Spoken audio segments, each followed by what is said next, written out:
अल्हम्दुलिल्लाह हस्बुनाल्लाह ला इलाहा इल्लल्लाह वहदहु ला शरीका लहू अऊज़ु बिल्लाहि मिनश शैतानिर रजीम बिस्मिल्लाहिर रहमानिर रहीम सूरा 27 वर्स 41 अन-नम्ल जिस पे हमने लास्ट में पढ़ा था सूरा 40 वर्स 40 में 27 नंबर सूरा 40 वर्स में पढ़ा था कि जिसके पास नॉलेज था किताब का उसने उसकी आंख के पलकारे में वो तख्त को साबा जो रानी थी उसका तख्त को उसके सुलेमान के पास में रख दिया और सुलेमान ने वो कहा कि मेरे लिए अल्लाह का रहमत है, अल्लाह की ब्लेसिंग है और ये मेरी आजमाइश भी है। सो मैं चाहता हूँ कि मैं अप्रिशिएटिव बनूँ, कदरदान बनूँ, ना कदरा नहीं करूँ। और जो कदर करता है वो अपने खुद के लिए ही कदर करता है और जो नाशुक्री करता है तो अल्लाह को किसी की ज़रूरत नहीं है, वो मोस्ट ऑनरेबल है। और उसने क्या कहा सुलेमान ने कि उसका जो मेंशन है उसको थोड़ा-सा चेंज करो। Let us see if she will be guided और कंटिन्यू विद द मिसगाइडेड। तो हम लोग देखना चाहते हैं कि वो सही रास्ता पाती है या गुमराहों में से हो जाती है। और जब वो उसके पास में आई, जो उसने देखा, तो उसने कहा ये तो बिल्कुल मेरे जैसा ही है। तो सुलेमान ने कहा वी न्यू, हमको मालूम था कि तुम क्या करने वाली थी और हम ऑलरेडी सबमिटर है। She had been diverted by worshipping idol instead, यानी कि वो गुमराह हो गई थी और अल्लाह के सिवा ऐसी दूसरे खुदा को पुकारती थी और वो कुफ्र करने वालों के साथ में थी, यानी कि इनकार करने वालों के साथ में थी। जब उसको कहा गया कि तुम पैलेस के अंदर जाओ, यानी कि जो सुलेमान का जो महल था उसके अंदर, तो उसने उसका इंटीरियर देखा, तो उसने वहां पे एक पानी का पूल देखा। तो उसने अपने कपड़े ऊंचे कर दिए कि उसको लगा कि वो भीने गीले नहीं हो जाए। तो सुलेमान ने कहा कि ये तो इंटीरियर है, ऐसा लगता है कि तुम पानी पे चल रही हो, पर वो ऐसा उसको बनाया था क्रिस्टल का कि वो पानी की तरह लगता था कि तुम्हें ऐसा लगेगा कि वो पानी में तुम पैर रख रहे हो, पर वो पानी नहीं था, वो ऐसा टाइप की टाइल्स थी। शी सेड माय लॉर्ड, उसने अल्लाह से दुआ की कि मैंने अपनी रूह के ऊपर जुल्म किया और मैं अभी सुलेमान के खुदा के ऊपर सबमिट करती हूँ जो सारे रब का मालिक है, सारे यूनिवर्स का, सारे जहानों का मालिक है। यानी कि वो क्या, उसने अपने आप को एक्सेप्ट किया कि वो गुनाह किया था और उसने वो ईमान दीन को कबूल किया। देखो उसने कैसे वहां पे उसको अल्लाह ने दी थी नेमतें कि वो ऐसा महल आज भी ऐसा देखने को नहीं मिलेगा कि तुम चलो और तुम्हें लगा कि तुम पानी में है चल रहे हो, और वो पानी नहीं था वो। तो इस तरह से वो जिन्नों और इंसानों ने बनाया था। अभी वो एक सेकंड में अगर कोई तख्त को यहाँ से यहाँ ला सकते तो तुम सोच सकती हो ना कि वो उनके लिए बनाना कितना इजी होगा कोई चीज को। वो भी इसके बाद में अभी साले नबी के बारे में आता है। और हमने समूद की कौम पे उसके भाई साले को भेजा और उसने कहा कि तुम खुदा की इबादत करो, बट वो लोग एक दूसरे के साथ में झगड़ने लगे, फिर के हो गए, यानी कि वो एक दूसरे के अंदर ही झगड़ने लगे। इसमें जो अरबी में वर्ड कहा है 45 में, हुम फरीकान यक तस्मून, फरीकान यानी फिरके, फिरके हो गए थे उनके और एक दूसरे के साथ में वो झगड़ा करने लगे थे। He said O my people, why do you hasten to commit evil instead of good works, if only you implore God for forgiveness you may attain mercy. यानी उन्होंने अपने लोगों से कहा कि तुम लोग बुरा काम क्यों कर रहे हो अच्छे काम को छोड़ के, और अगर तुम अपने खुदा से माफी मांगो तो वो तुम्हें माफ कर देगा तुम्हारे गुनाह के बाद। तो उन लोगों ने क्या कहा कि तुम तो हमारे लिए एक बुरे ओमन हो, यानी कि तुम हमारे लिए बदनसीब हो और जो भी तुम्हारे साथ जुड़े हैं वो भी। तो उसने क्या कहा कि जो खुदा है वही जो है वही फायदा नुकसान पहुंचाने वाला है। उसने जवाब दिया लेकिन तुम लोग गुमराह हो चुके हो।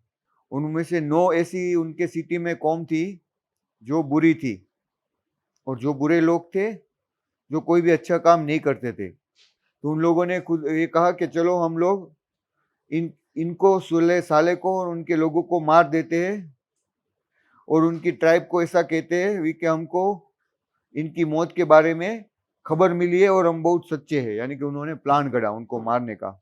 लेकिन अल्लाह जो है वो प्रोटेक्ट करता है बिलीवर्स को। जो 50 वर्स में कहा है कि उन लोगों ने स्कीम बनाई, एक प्लान किया उनको मारने के लिए, बट अल्लाह ने भी स्कीम की और प्लान किया, ये उनको मालूम भी नहीं था। ला यस अरुण, उनको उनका अंदाजा भी नहीं था। और तुम देखो कि उन लोगों ने जो प्लान प्लान किया था, प्लॉट किया था, उनका नतीजा क्या हुआ। उन सबको अल्लाह ने नेस्त नाबूद कर दिया दुनिया से। उनके घर पूरे के पूरे तबाह हो चुके हैं क्योंकि उनके बुरे कामों की वजह से। और ये एक लेसन है जो लोग जानना चाहते हैं। 53। लेकिन हमने उनमें से जो नेक थे और जो ईमान लाए थे और जो सच्ची राह पे थे उनको हमने बचा लिया। लूट 54। लूट ने अपने लोगों से कहा, तुम इतने बुरे काम क्यों करते हो? क्या तुम देखते नहीं कि उनकी कौम बहुत ही बुरे काम करती थी, जाहिल के काम, जैसे जो आजकल भी हो रहा है कि जैसे हम लोग देखते हैं ना कि लड़के और लड़की लोग कम कपड़े में बाहर निकलते हैं ऐसे, फिर बुरे काम करते हैं, बेहयाई के काम करते हैं जो अल्लाह ने मना किया है, जो ऐसे बेहयाई के काम करने को। तो वो लोग जो थे वो ऐसे काम करते थे बेहयाई के। जो लोग मर्दों के साथ में सेक्स करते थे बुराई के साथ में, इंस्टेड ऑफ लड़कियों को छोड़ के। और ये लोग बहुत ही गुमराह लोग थे। और उन लोगों ने भी, जैसे साले नबी के कौम ने उनको मारने के लिए प्लान गढ़ा था, ऐसे ही इन लोगों ने लूत को रोकने के लिए उनसे कहा, क्योंकि लूत उनको कोई जबरदस्ती तो नहीं करते थे, उनको सिर्फ एडवाइस करते थे, उनको सलाह देते थे, लेकिन उन लोगों को ये भी पसंद नहीं था।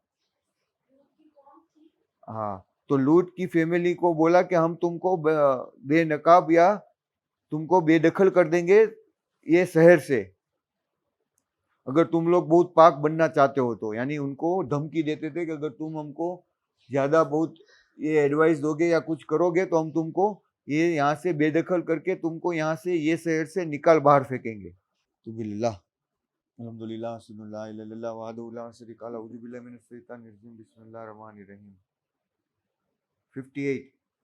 We showered them with certain shower. It was a miserable shower upon people who had been warned. यानी कि अल्लाह ने उनको इस तरह से सत्यानाश किया उनके ऊपर, यानी कि ऐसा बारिश की कि जो सोलो की बारिश थी।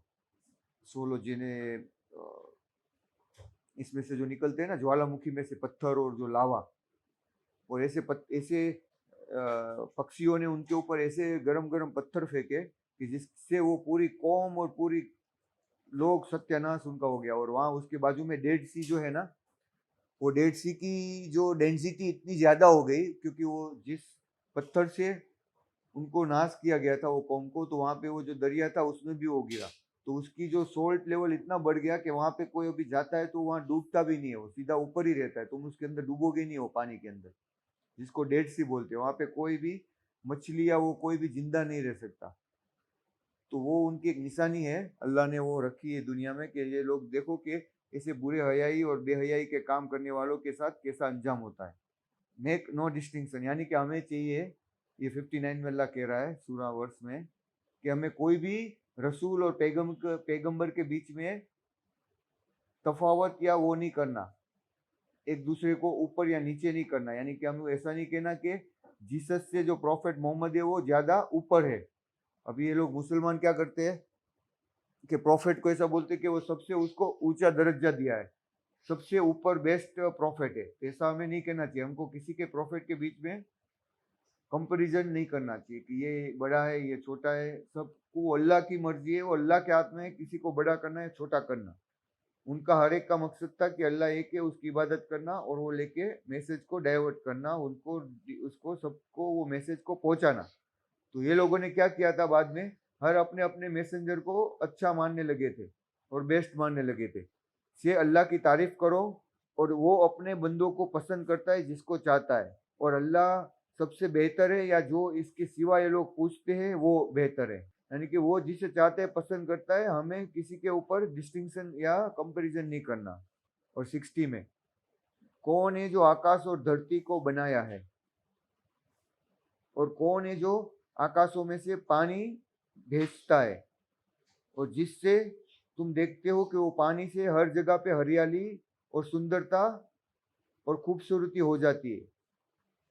और ये जो झाड़ और पान है और ये जो हरियाली है वो क्या तुम बना सकते हो, या क्या तुम उनको अपने फैक्ट्री में मैन्युफैक्चर कर सकते हो? Is it another God with God, यानी कि अल्लाह के सिवा कोई दूसरा खुदा है जो इसको बनाता है? हालांकि ये लोग हैं जो गुमराह हो चुके हैं। यानी कि हम लोग क्या, हर बार हम देखते हैं झाड़ पान, और हम अपने आप को भी हर दिन देखते हैं, तो हमको क्या हो गया, हमकी इसकी हैबिट हो गई है। लेकिन अगर हम उसको थोड़ा सा भी इसमें हम गौर या सोच विचार करें तो हमें मालूम होगा कि ये जो चीज है इसमें हर एक छोटी से छोटी चीज में भी अल्लाह की कुदरत है। यानी हमने वहां पे हम गार्डन में गए थे तो हमने वो देखा, रूह का पहाड़, वो ट्री देखा तो हम कैसे ताज्जुब हो गए, क्योंकि हमने पहली बार देखा। क्या अल्लाह कैसे बनाया, इसके अंदर रेशम के कपड़े जैसा वो ट्री का अंदर वो फ्लावर निकलता है, तो हमको ये ताज्जुब हुआ ना हमको। लेकिन वही चीज अगर हम कोई फ्रूट ऐसा देखते हैं जैसे डाडम है, हर रोज खाते तो हमको ताज्जुब नहीं होता ना कि ये तो डाडम ही है, क्या है इसमें। पर डाडम तो इससे भी ज्यादा कॉम्प्लिकेटेड है उसके अंदर बनाना, वो तो हम खा भी सकते हैं वो, और टेस्टी भी है। तो वो जो हमने देखा रूह का, उससे तो ज्यादा वो डिजाइन कॉम्प्लिकेटेड है ना डाडम की। और अनार का पेड़ है, खजूर का पेड़ है ना, वो तो सालों साल तक रहता है। जो जैतून का पेड़ है ना, वो 1000 साल 2000 साल तक रहता है, इतना पुराना है। और फिर भी वो इतने सालों तक उसमें से वो फ्रूट निकाल के सबको देता है खाने के लिए। तो ऐसे इस कुरान में जो ट्रीज के बारे में बताया है ना, ऐसे ट्रीज के बारे में बताया है जो बहुत ही सालों तक रहते, और जो बहुत सालों तक तुमको उसमें से फायदा मिलता है। और जो क्वालिटी प्रोडक्ट जो उसमें से बनती है ना, वो बेहतरीन है, क्योंकि हर एक चीज तो बोटानिकल की कुरान में नहीं बता सकते ना, वरना तो थोड़ी के वो बोटानिकल बुक है कोई। करो लाखों हजारों अलग अलग ट्री की जाती है, पर अल्लाह ने उसमें से जो बेस्ट ट्री है जिससे तुम उसमें से इबरत हासिल कर सको, ऐसे चीज को कुरान में बताया है। यानी कि अल्लाह इसमें बता रहा है कि हमको चाहिए कि हम अल्लाह के सिवा किसी और की इबादत नहीं करें, कि वही एक लायक है इबादत के, उसके सिवा कोई और ये सब चीजें नहीं कर सकता। अभी 61 में क्या बताया है कि जो तुम जिसकी इबादत करते हो, प्रोफेट की या मेरी की या जीसस की या मोहम्मद की या कोई संत की या महात्मा की, तो वो कोई चीज ये बनाने के भागीदार नहीं है अल्लाह के साथ में, ये सब बनाने के लिए।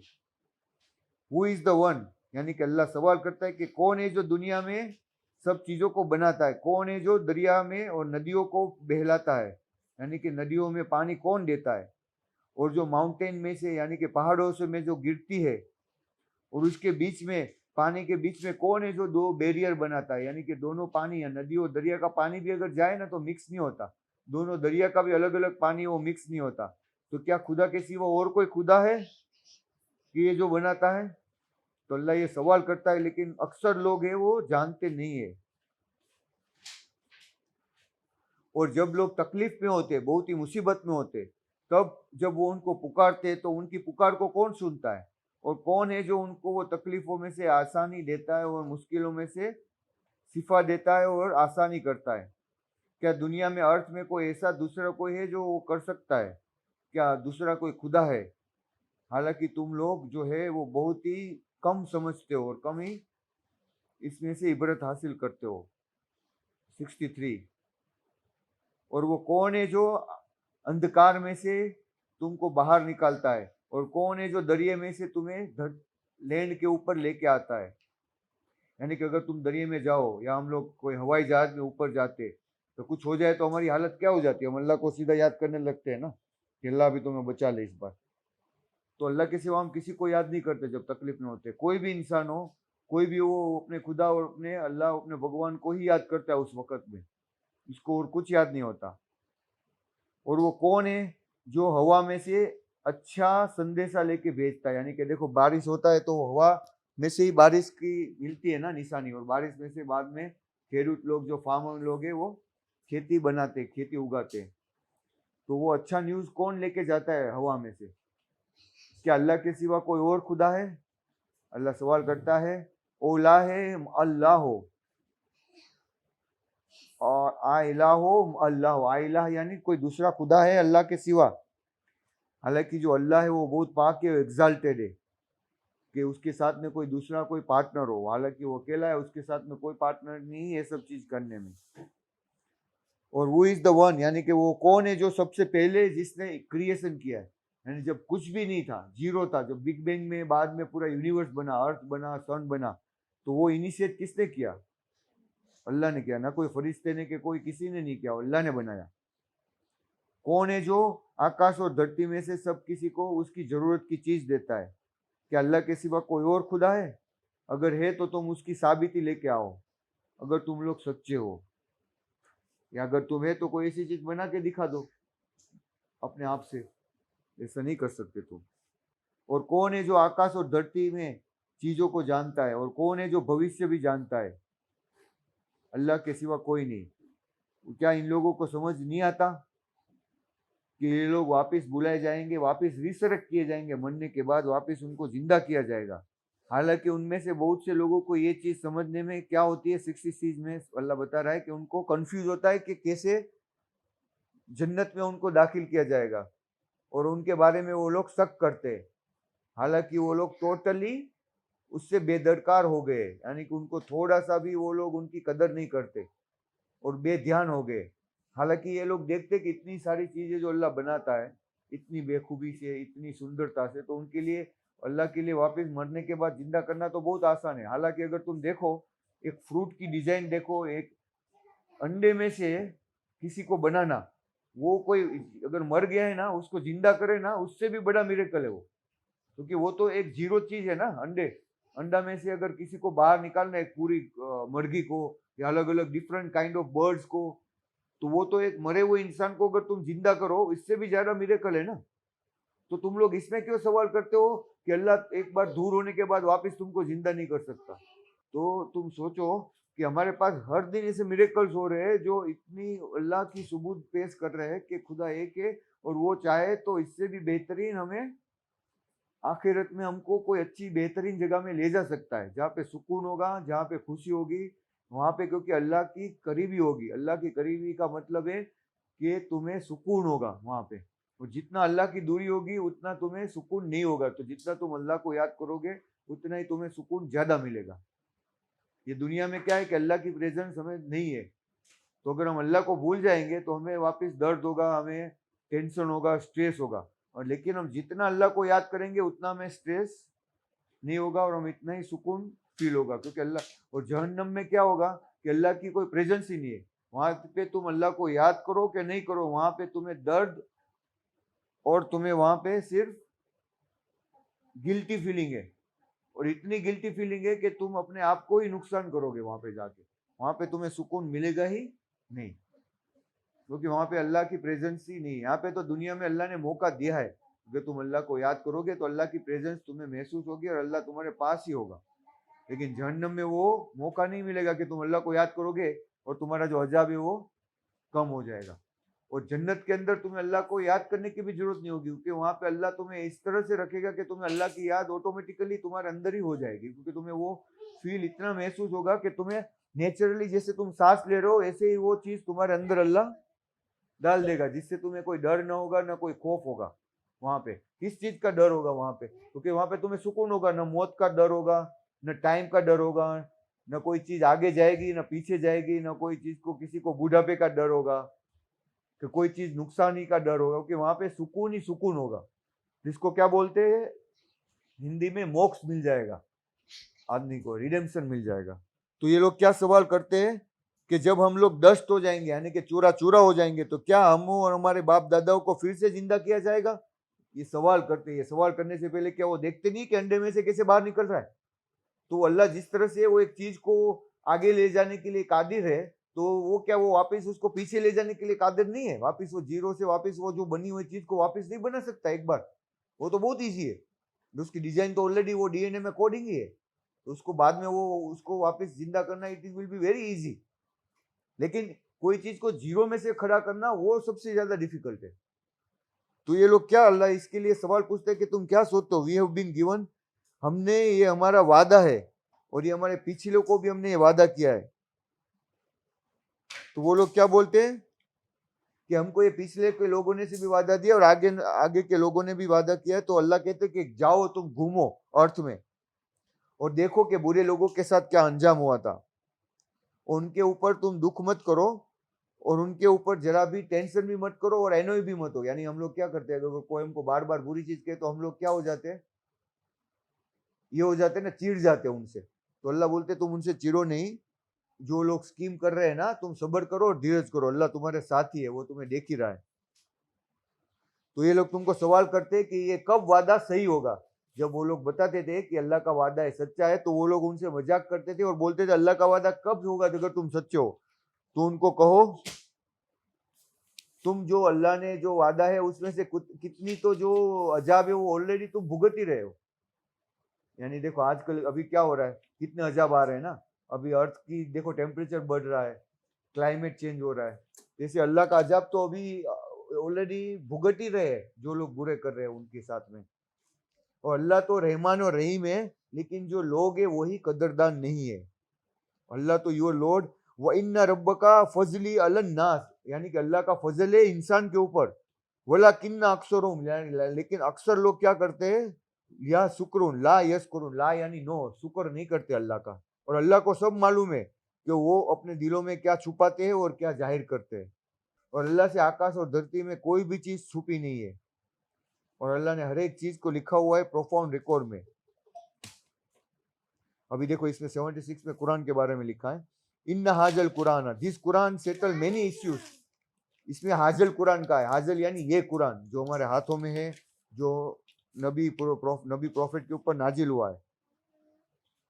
Children of Israel issue that they are still disputing, यानी जो यहूदी लोग भी जो डिस्प्यूट करते थे ना कि कौन खुदा है क्या है, तो ये सारे जो उनके दलीलों और उनके जो झगड़ों को ये कुरान सेटल करता है और एक खुदा की इबादत की तरफ लेके जाता है। और ये जो है पक्का तुम्हें रहमत की तरफ और एक गाइडेंस की तरफ, व इन्ना लहोदा व रहमतुल लिल मुमिनीन, और जो ईमान वाला है ना उनके लिए कुरान क्या है, हिदायत है, हुदा लहुदन, यानी हिदायत है, यानी कि गाइडेंस है और अल्लाह की रहमत है।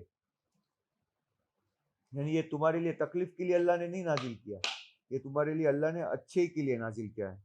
Your lord is the one who जजेस among them in accordance with his rule, यानी कि जो अल्लाह है वो अपने रूल के हिसाब से ही तुम्हारे ऊपर जजमेंट देगा। यानी कि तुम कहोगे कि अभी मुझे अजाब दे दो, तो ऐसा अजाब नहीं हो जाएगा। और वो अजीज और अलीम है, उसको सब मालूम है कि कब किसका वक्त आएगा, कब कितना किसको मौका देना है। यानी उसमें उनकी कौम में से अभी भी कोई शायद होगा जो ईमान ला सकता है, इसलिए अल्लाह उनको अजाब अभी भी नहीं दे रहा। समझ में आ रहा है? अल्लाह अजाब क्यों नहीं देगा? अगर अल्लाह को मालूम ही हो गया अभी कि एक भी इंसान ईमान नहीं लेने वाला, तो अल्लाह वो पूरी कौम को नाश कर देगा, क्योंकि अल्लाह को वहां डिसबिलीवर के लिए दुनिया को कायम नहीं रखना है। हाँ, लेकिन एक भी अगर ईमान वाला, अल्लाह को मालूम होगा कि 1 साल में या 2 साल के बाद या 3 साल के बाद या 10 साल के बाद या 100 साल के बाद भी इसमें से एक ईमान वाला निकलेगा, हालांकि वो 99 ईयर्स का भी होगा, लेकिन वो अल्लाह को याद करने वाला होगा, तो अल्लाह उनको कायम रखेगा, वो पूरी कम्युनिटी को नाश नहीं करेगा तब तक। लेकिन हमको लगता है कि वो लोग क्या बेसब्री करने लगे थे, अल्लाह का अजब क्यों नहीं आ रहा।